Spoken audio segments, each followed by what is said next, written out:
session of our conference. We're going to start without the Vice Prime Minister Kuneva, whom we expect any minute actually, but there was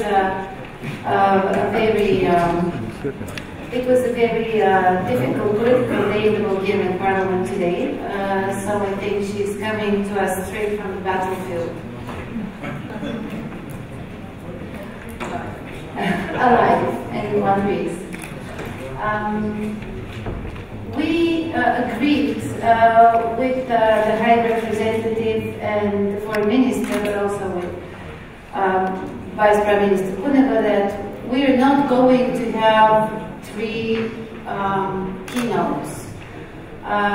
We all know they're great speakers, but in order to have this event as live, as interactive as possible, we're going to ask them 4 questions to which they should answer as briefly as possible, and then we're going to turn the floor to you because we have here participants from all over the region, from the Western Balkans, from Turkey, from the Eastern Partnership countries, who have studied in advance the draft of the foreign policy strategy, and all of them, I'm sure, have their thoughts about it, so they will probably want to ask questions and to make their own remarks.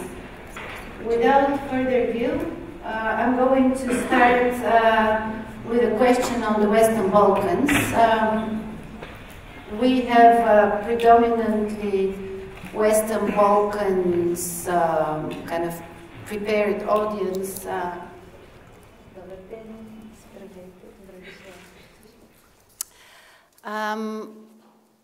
The Western Balkans are in a kind of a limbo on the one hand in terms of their political situations, their stagnation and even backsliding in some of the countries. There was the 5-year enlargement freeze that was as a cold shower to many of them. At the same time, there is quite a progress on things like Serbia-Kosovo dialogue, on the political crisis in Macedonia, on the SA with Bosnia, all of those led by the EU. So in a way, it's a glass half full, half empty. My question is, what can the EU do to basically get back to its leverage, to its full leverage on the Balkans, to having the credibility and the transformative power that we used to know? Maybe there is something that we want that needs to be done on the process of the enlargement itself, and how would how would the EU want to address the political challenges in the region? Is the EU capable of doing that? Ms. Mogherini. Thanks. That's a question. First of all, thanks for inviting me, and thanks all of you for coming. I'm sure that I will learn a lot from the questions themselves, and that will be very interesting. This first question actually contains many questions in itself. I'll try to answer. First of all, I don't think the glass metaphor is the appropriate one, because it's not a glass. A glass is static by definition. This is a process which is moving very much, even when it doesn't look like moving. It is moving. And I believe the European Union not only can, but is exercising its full leverage. Credibility is something that I might comment in a moment. But what I see is that in the 3 countries you mentioned, Bosnia and Herzegovina, former Yugoslav Republic of Macedonia, and on the process of Serbia-Kosovo dialogue, it's EU-driven, it's moving forward. in the case of Bosnia and Herzegovina, even if we have serious concerns, as we write in papers, in these days, still it's moving in an incredible way compared to the last years. And it is out of a full and full-time engagement from the European Union. This brings me to say that we have to overcome this narrative of the 5 years enlargement freeze. I just shared this with the group of members of parliament half an hour ago that found the time, even in the middle of the battle, to focus on foreign policy and the European foreign policy. My way of saying this is that we have to work for the next, now it's 4 years and a few months, to make sure that 4 years and a few months plus 1 day from now, we have countries that are ready.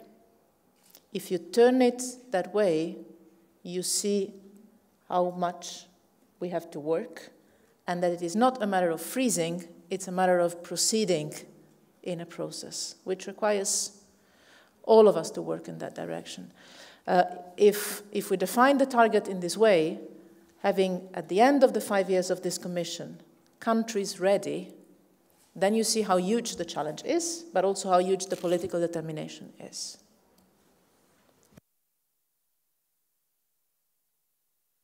Thank you very much. Minister Mitov, maybe the Bulgarian stake in this. Well, first, what is the Bulgarian horse in this? First, Vessela, I'm really happy and grateful to be here. First and second, I'm really happy that there are no speeches. Today I almost managed to kill a whole audience with a 25-minute speech. All your ambassadors at once. Indeed, indeed. In the end, I was afraid we're going to lose them. The dream of any foreign minister. Right. And yeah, I asked one of my dear friends what to do and how to sound in these speeches. And he answered in a very whimsical way, don't sound too intellectual, try not to sound too funny, too sophisticated, just be yourself. So I'll try to do that here, because the first part of the day was quite formal, and here among friends we can say quite more. So first, it is absolutely clear that Bulgaria is looking forward to the accession of the countries in the Western Balkans in the European Union. The European Union will not be entire, will not be whole, will not be complete without our neighbors and friends as members of the European Union. Of course, there's a long road to walk. We have gone through that. We know how difficult it is. We know how painful it could be sometimes when it comes to heavy and unpopular reforms.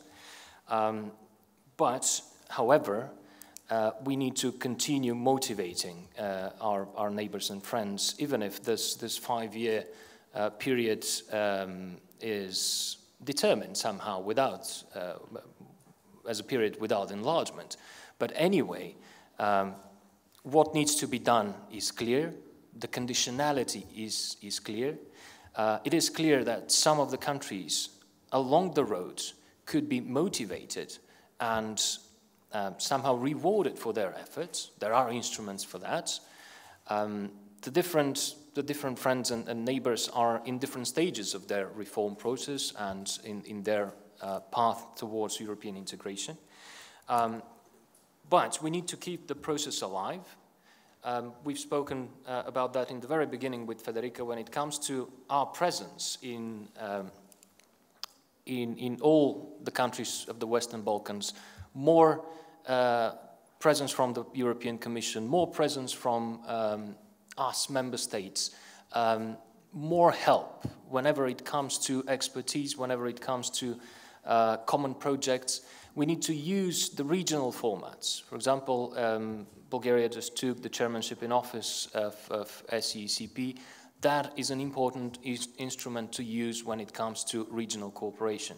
Because there we have countries members of the European Union and those who are not together discussing issues of importance, which are important not only for the European Union members, but also for everyone else. And we are discussing it with the instruments of the European Union. We're discussing it with the philosophy which comes from the European Commission and the Council.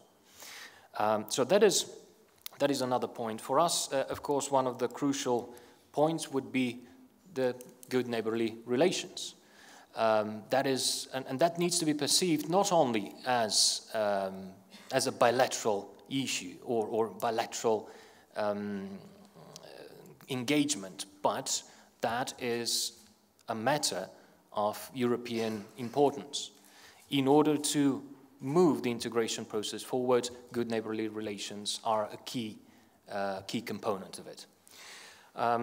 I will of course stop here and try not to extend these initial words furthermore. I'm pretty sure that we'll have questions and opinions later, and we can continue. Thanks a lot. I'm turning to Ms. Kuneva, who not only is the Vice Prime Minister of Bulgaria in charge of European affairs, but also has been there some years ago where some of our friends from the Western Balkans are now. What do we do when Europe has to be more attractive? What can we do on the Balkans from our experience to make kind of the European perspective reinvigorate the local reforms? Well, in this sense, I kind of wear still two hats. The one is as a former chief negotiator, and I still remember quite well, I keep this feeling of anguish that we are not able to deliver as fast as possible and not to close chapters, open chapters, and at the end being as soon as possible under the shelter. The European Union is still about this. When there is a rainy day around, to be under the shelter. Actually, I'm almost quoting one of my colleagues, a Spanish, a very nice and very wise colleague who was at that time Minister for Europe.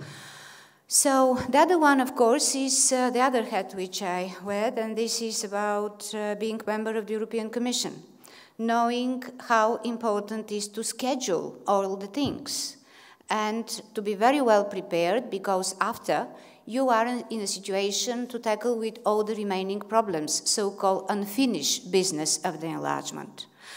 What I can tell you from my experience is that we need to be very concrete, and we need to work. Recently we had again an opportunity to repeat that trust between partners is crucial, but also confidence in the process, which means that if the word is given, the word is given, and no moving targets. Of course, we can frame and make and carefully choose the wording.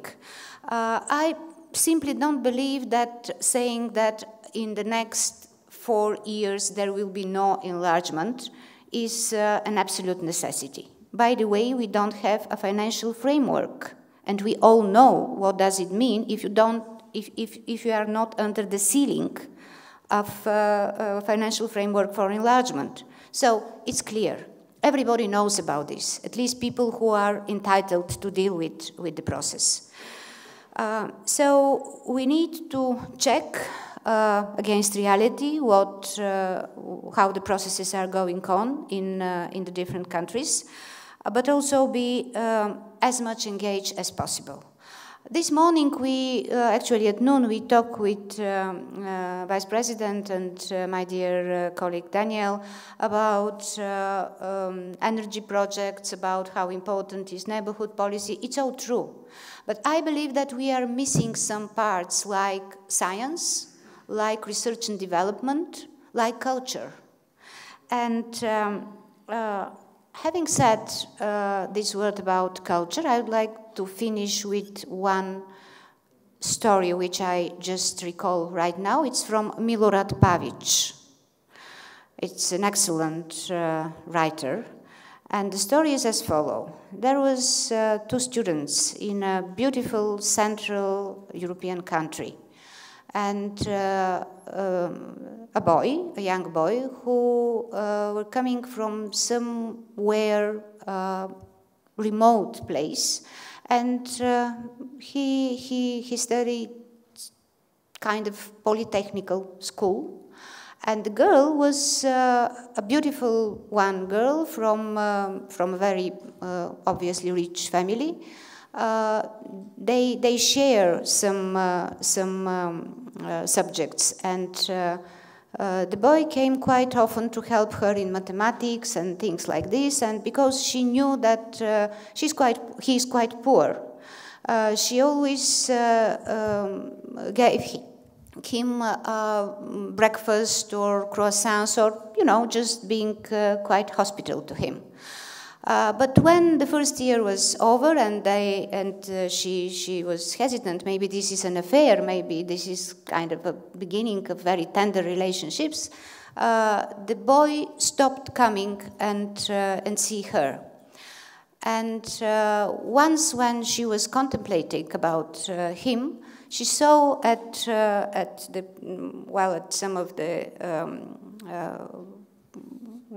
a forgotten tray with some leftovers from the food she was dedicated to him. Well, this is the end of the story. But the name of the girl was Europe, and the name of the boy was Balkan. It's not all about the boy to be fed, and not only for the girl to be well treated. This is about true feelings. And we need really very carefully to consider a real dedication and real trust from the both sides. Otherwise, this is not a good start. Well, this is my small intervention. Ms. Mogherini, if you allow me, I'll come back to you, because you wanted to also talk about credibility at some point. I think this is a good moment to do it. You didn't manage to look at my notes, but that's exactly what I wrote now on paper, because I think that your last question was about what can make the European perspective more attractive. And I think it is not croissant, it's credibility. I think this is the point on which we should focus now. That is true for the Western Balkans, that is true for Turkey. I don't know if we want to talk about that as well, but seeing the process as I have seen it from the outside for many years, and now for some years from the inside, I think the problem we have is not about seeing the added value of the process or of the outcome, because I think all of us realize that the European Union is not going to be complete, that the European Union has only to gain from a stabilized region, and this is the only part of the region where the European Union has really the instruments to make sure that it becomes stable, or it stays stable, depending on the parts of the region. And it is very clear, I think, still, to all the public opinions and to most of the political leaderships in the Western Balkan countries and in Turkey, even if I think it's different, that it is definitely a win-win situation and added value to not only move on the process, but also to get to the end of the process. The point is that, now I'm not very good in telling stories, even if I would love to. The point is, how do we move forward in the trust, in believing that the other side is really interested, as we would like to be in the story, and so that we engage for real. And the point is that if we do not move to that step, which is not about feeding, but it's about trusting, the process is going to die. That is very clear to me. And that is what scares me, and that's also why I'm personally, with my colleagues in the Commission and in the Council, because many ministers are helping in that, from the region and not from the region, but always with a regional approach. How do we seriously show that on the European Union side, we do it for real, that it is credible? This is public, right? Okay. I'll be more diplomatic than I am usually then. But that's why I said that, which is not that much anyway. This is why I said that the narrative should not be that of the 5 years freeze, but should be what do we do in these 5 years together, day by day. Because again, any process, being it a crisis management process, being it a confidence building process, being it an accession process, if you only focus on the ultimate step, it's like when you climb a mountain. You have to know where you're going to, but if you look up, you don't move. You have to look at one step after the other, knowing exactly where you're going, but focusing on the following step. And that is exactly what we have to do, I think, here. Being credible. Being credible on the European Union side means creating the 28 unanimity in the Council and the conditions in the Commission to support the steps that are done, when they are done in a very difficult way, and supporting. I don't like at all the logic of give and take, because I don't think it's a give and take. I think it's a give and give, and a take and take. We both have something to give, and we both have something to take. But it's true that this means in Brussels and in the 28 capitals of our member states, a shift in mentality, not approaching this process as if there were poor boys queuing up for croissants and us giving croissants for free. Not at all, but we are together on a process, and when a step is done, another step is done from our side, because otherwise one of the two parties stays behind, which means overcoming the paternalistic approach, overcoming the paternalistic narrative, getting not only to the government or the institution to institution, but involving civil society, building from the bottom this sense of being Europeans. Every time that I read in my speaking notes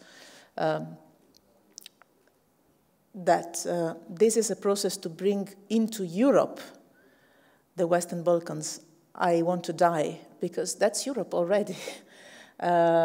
It's just that we have to let them down in our spirit somehow inside the European Union, that what we're doing is not something we do for charity or because it's written somewhere. It's something. It's a process of building the European Union, which is difficult, challenging on both sides, and requires a lot of credibility from the European Union side, institutions and member states, because here, otherwise, a lot of games can be played, of blame games and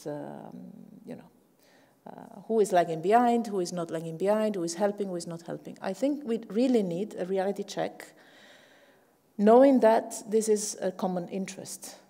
It's not one-side interest. It's a common interest we have, and we have to make sure that the conditions, political conditions, are there on both sides for having these steps done for real. Because again, this has been the most successful policy of the European Union so far, and this is the region, the Western Balkans. I mean, then Bulgaria is exactly in between, huh? Between the Western Balkans and Turkey, so perfect place to talk about that. But this is the region where the real power of the European Union can be fully exercised. And don't get me wrong, I don't mean a power on some countries, I mean a power, what you call the transformative power, a power of moving forward societies. Thanks a lot. My next question is more about geopolitics, because people say we're celebrating the return of geopolitics in the last year and a half. We have seen rising revisionist Russia.